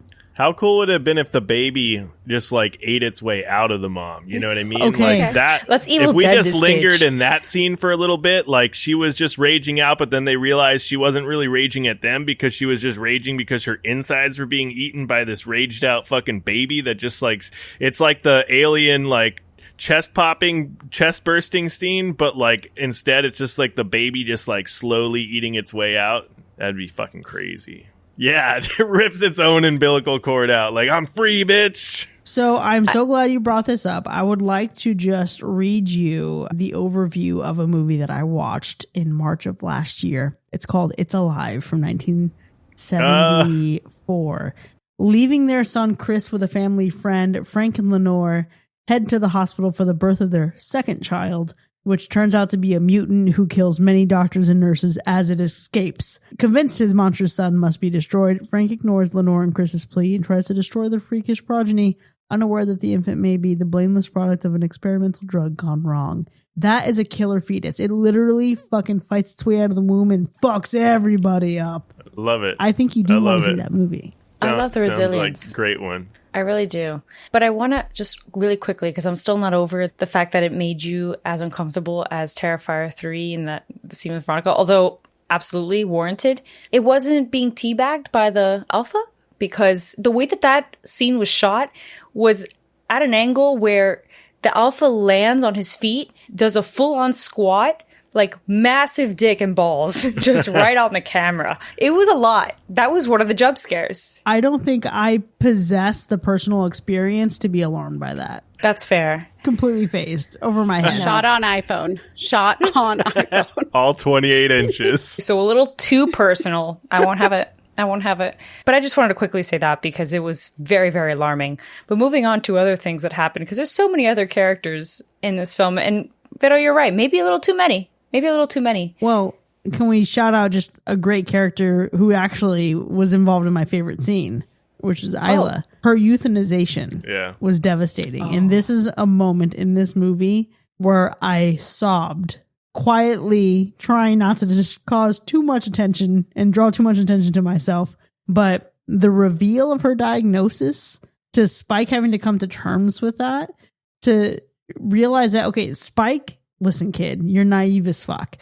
Good for you. You're trying. Your heart's in the right place. You're a good kid, but you don't know how to make sense of the world because your parents haven't had the most essential, honest conversations with you. So to see his raw pain when he was just absorbed in this devastating news, in this disbelief, demanding to know better, but then to have the doctor being so supportive and actually try to sit him down for the conversation that he should have had to understand the meaning of balancing life and death and love. Oh my gosh, that whole scene was just a gut punch and then a knife into my heart with some twisting. It was like the most insane part. Like that made my wife cry. Like she was like, I didn't expect to cry in this movie. Mm-hmm. Yeah, it was honestly, it's the ritualization of grief, and it's heavy. Well, and that's where I was going to bring up Ralph Fiennes as the doctor, because I think, man, obviously one of the greats. I think he's an incredible actor in everything that he does, no matter if it's comedy, drama, freaking Harry Potter, whatever. It's just like stellar acting through and through. But Jodie Comer also is incredible. I need to familiarize myself a little bit more with her. I've seen her in a few things, but like she's incredible. Everyone there is incredible. And that scene is really, really heartfelt. And I do wish that I wasn't so like bitter and annoyed by all of the other ridiculous things that had happened in the film so that I could really sink my teeth in. If I were to force myself to rewatch this, now that the anger and like the annoyance is past, I feel like maybe I'd allow myself to feel the depth and the weight of that scene a little bit more. But I agree in terms of the delivery, Ralph Fiennes just knows how to like have that balance between like the comedy and the dialogue, play into the fact that he is this, seen as crazy doctor that lives out on his own, but then still has so much wisdom and tact and insight on death because he's a doctor. He's seen it plenty and now he's inciting, but almost as a means of salvation. Yeah. But that also goes to speak to how far gone this society is, right? Like this is a group of people who took a sane man and they feared him to be insane. And it was because they as a population observed him from afar and just assumed they just he was don't too far understand gone. him. It's it's being misunderstood and outcast for just fucking, but what do you expect? You're in a post-apocalyptic shit. There's a bunch of fucking raging fucking freaks running at you, man. You're going to kill them. And you know what I'm going to do to pass the time? I'm going to build a fucking tower of your fucking bones. How's that? Yeah. Seems perfectly logical and fun to but me. Look at this, right? They, as a community, have patrol boats for a quarantine looking to keep them in. And they themselves outcast one of their own. Right. And granted, he made the choice to stay out there, but he welcomed them. He waved at them. He never did anything violent towards them. He just stayed out there and built the Bone Throne, the Bone Kingdom, the Memento Mori Museum, the Mausoleum. This was the neighbor from Home Alone, basically. You know what I mean? Like that's exactly it. They thought he was a monster, but really he's just a nice dude. But to be fair, he did. The bones were from both, right? It was from people that were infected, from people that have died. Like he was not biased on his bone selection, I'll say. But the fact that he knew the importance of saying, take your mom's skull that burned way too quickly, her entire body, and put it somewhere that matters. Put it wherever you think. And he was giving back, what you feel when you lose somebody, right? You need something to remember them by, and he gave them that opportunity. But I think that the way that they built the characters, if they would have done more on how they built him with everybody else, I probably would have liked it. I will say that Eric was fucking pointless, and he pissed me off the entire time. I wish he would not have been in the movie. Everything about him. Everything, the way that he tells his story about the delivery driver, like I could have done without any of that. Doesn't matter at all. That's why he's in the fucking movie for like 5 minutes. He thinks he's fucking some hot Swedish guy. I don't know. Everything about him was cocky, disgusting. He wasn't funny. I didn't need him. at all. Okay. But Eric exists to show us that our world still exists outside of the UK. I feel like we could have done it differently, though. And I think you're right. We could have done it differently. We could have shared it in a cutscene. We could have maybe showed some type of aid that never made it. We could have showed how they patrolled in quarantine. I wouldn't have given them spoken words. I wouldn't have given them a name to begin with. Yes, they need to get saved some way or another, but I honestly sometimes wish it would have been Spike that figured it out and fucking did it on his own. But the only thing I liked about him was the Predator spine ripping skull. The little Predator fucking head jam. The only thing you liked about him was his death. His death. Yeah. Yes. It sounds like what you wanted was the M. Night Shyamalan Village treatment of this, where we go through the whole movie and then Spike makes it off the island and realizes, holy shit, you got fucking World Star out here in Taco Bell. Not even. But I just feel like, and to be fair, if I want to give it some thought, they're the jarhead bro dudes that you're never going to like, that are like, oh, war. Okay, let me go. Look at me. I'm fucking up my life and everybody around. I get it. He played it really well, but I feel like we could have done it maybe at a later time. I don't know. It felt weird being in that moment, in that time, in that second.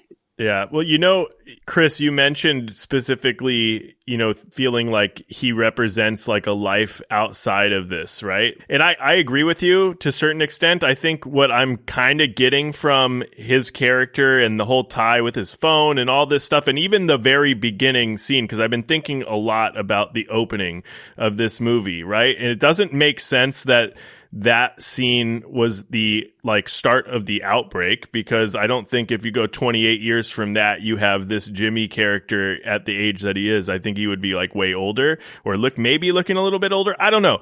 I think that this is probably a representation. All of this is a representation or a hint that they did successfully stop the virus for a moment, and then we had another outbreak, another unexpected outbreak. So there was some level of living in some normalcy, but I think that there was another outbreak that happened, another evolution of this virus, and that this is worldwide potentially, or did affect some parts of the world. So I don't know. It's just my thought. It's what I'm getting from it. I mean, we figured out a shot for rabies, right? Isn't that the original fucking rage? Let's be honest. And if you get rabies, you're fucking dead. Sorry. So even if it's you're going to need a booster every fucking 3 months, whatever it is, something should have come. They chose to isolate these people and quarantine them and do whatever it is because of who they were or whatever. But I don't know. It's hard to truly buy in to what the fuck is going to happen, because this movie, I was like, would that actually happen? Let's be real. You can make an iPhone, but you can't give me a fucking little needle that gives me just a little rage. Well, just a little rage. People Not a still whole, wouldn't take whole it. lot of rage. Yeah, I was going to say, man. there also would be a slew of people that would be afraid to take it, as we see in present day. So we've got all that. And then we also could say, well, there's no cure to cancer still. So I guess there's that. And then we also know that politics and money. Surviving the rage and getting cancer. Bro, just nuke the island. Lame. I feel like also I need to tell the girlies at this point, it's a little too late because you've seen the movie if you're in this part of the episode already, but Aaron Taylor Johnson is not in this movie as long as you may think. He's in it for maybe a third of it, but he'll be coming back for more, one would assume. Let's I thought talk that he about was this going guy. to be our lead. Yeah. Wait, let's talk about this guy, though, because I have some feelings about this dude. Unpack He's the it. Let's moral go. gray of the movie. I mean, obviously, he's an asshole because he's fucking on his wife who's sitting there dying, right? That's one thing. But just help me to piece this together, right? Your kid steals your wife, his mom. They go trek it out on the mainland. It's like his second time out there, right? Like, you are just cool with it. Like, you just don't do shit. You just like sit home and fucking twiddle your fucking balls or whatever the fuck you're doing over there, right?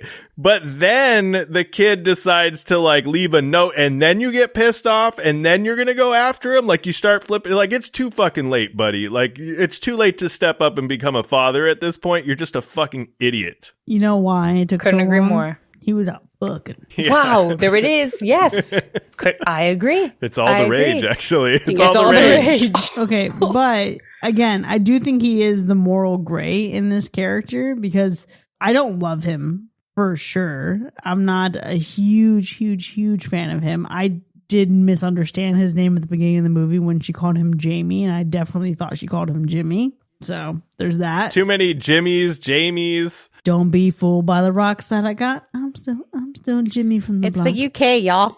It's the UK. There's a lot of Jimmys, Jamies, Gregs, Craigs. But there is the aspect of him as a dad, because there's a couple moments that are really endearing. It's helping your son navigate through all of this. He is obviously immensely proud of his son. And there is that moment when they're overlooking from the attic, and Spike is apologizing for his failures.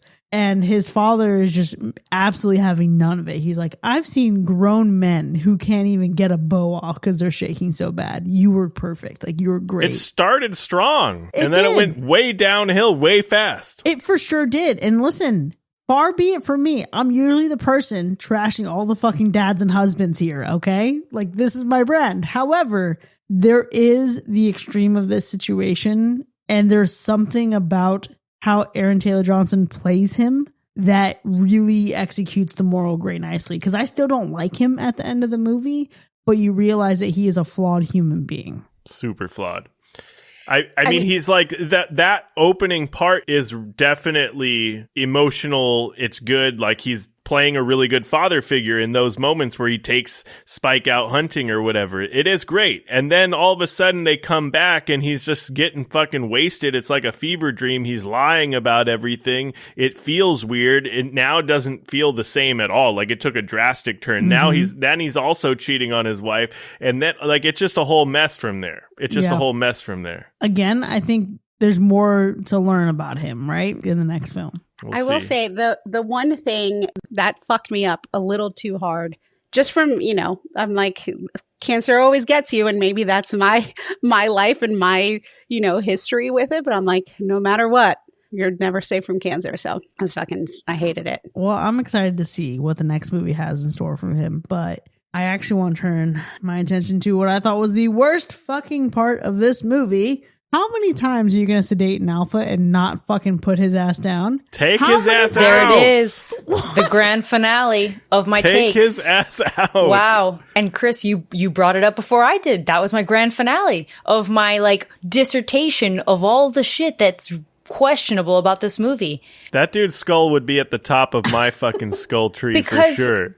Absolutely. Because to your point, Vedal, he doesn't have a bias. Until he does with alphas, I guess he's really into it, because he literally just sedates them and keeps them around. And if someone comes to me and says that he's potentially experimenting on them, but all of a sudden doesn't have the equipment to help the mom, but has enough equipment to experiment on the alphas, get the fuck out of here with that. Okay. I don't know about experimentation in terms of I don't think he's making the alphas. I think he's trying to study and learn about and learn them. Yeah, I don't think there's anything where he's trying to do it posthumously where he would need any equipment for it. But there are clearly more fucking alphas you can learn from. They're not exactly endangered, my guy. They're not any more endangered than you are. Take his ass out. Maybe he didn't square up with them one-on-one in the past because he said he usually tries to avoid it. And maybe is more of a passive person. But I think when you're in the situations that you're in multiple times, if you can sedate this fucking thing, exterminate it. Get rid of it. This thing is a danger to you. At least learn how to fucking kill it. Learn how to kill it. Because 1, 2, 3 shots ain't it. Maybe a fire shot? What the fuck? Learn how to kill them so that you can be. Yeah, you have to take them out for sure. I mean, I still think this movie did a lot of things different, a lot of things really well, but one thing that I'm still going to always feel that I didn't get is the like raw grit that the first two movies had. Like, I wanted a little bit more of that.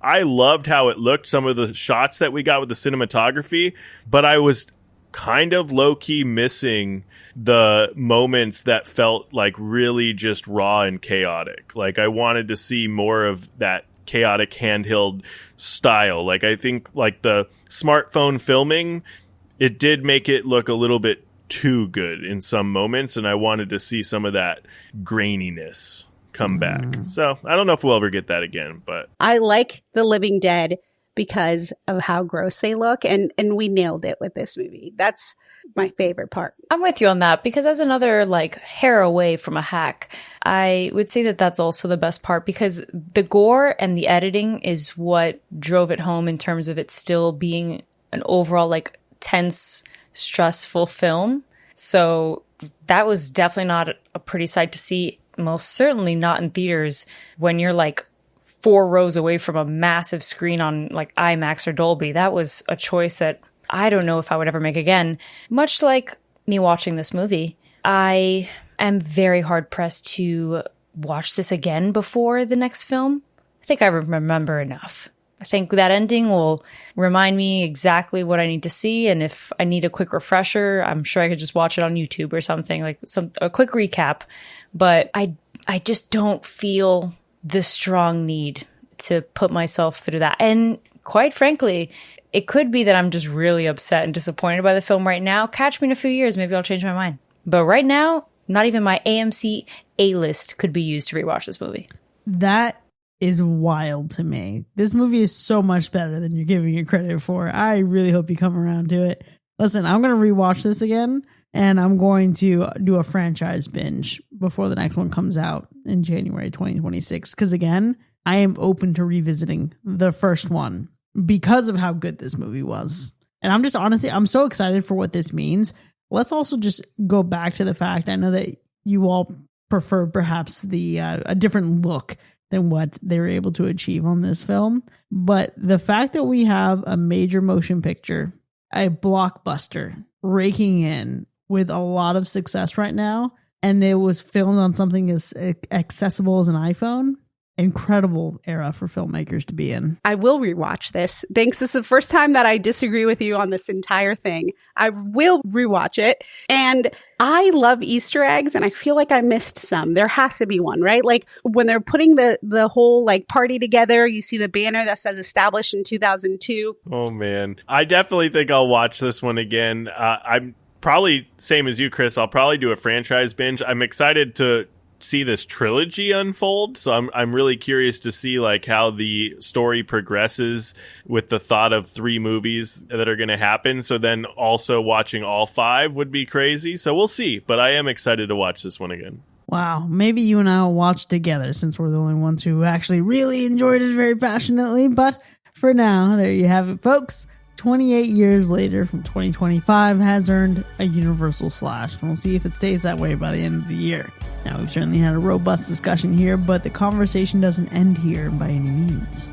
Yeah, if you want to find out how you can do some post-apocalyptic parkour with us and go further than this episode, consider supporting the show. Visit patreon.com/hackerslash and enjoy even more of the show, including bonus content with early access, extended episodes with our B-sides, movie nominations, and live shows. And if you enjoyed us recapping 28 years later, leave us a 5-star review wherever you get your podcasts. This helps us to continue to deliver great content for all you horror fiends out there. We'll see you next time, folks, and remember, memento mori. You're all insane.